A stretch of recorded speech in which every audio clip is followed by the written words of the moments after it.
Seorang wisatawan asing yang diduga alami gangguan kejiwaan diamankan aparat kepolisian. Sebelumnya, bule tersebut sempat membuat onar di kawasan wisata Pantai Sanur. Baru saja netizen dan warga di Pantai Sanur dihebohkan dengan beredarnya video wisatawan mengais makanan di tong sampah. Kini warga di sekitar Pantai Sanur diresahkan dengan ulah seorang wisatawan.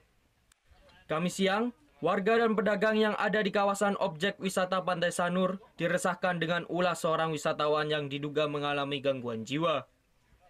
Wisatawan yang mengaku dari Bulgaria tersebut bahkan sempat membuat onar dengan memukul warga yang sedang duduk dan mengambil makanan milik warga.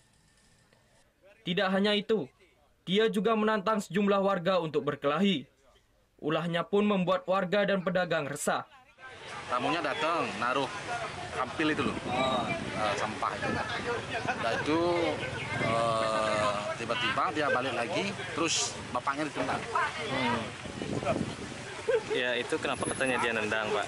Dituduh katanya sih HP-nya hilang lagi satu, dia bawa 2 HP.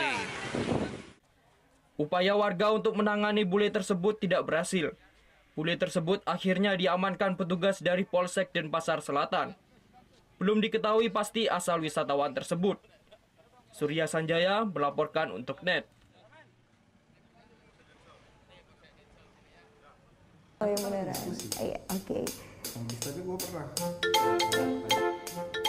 Nah, udah kan untuk beritanya? Jangan lupa di subscribe, di like, dan juga di komen ya akun YouTube dari Net Bali. Terima kasih udah subscribe. Yang belum, jangan sampai lupa. Di sebelah sini nih. Notifikasi.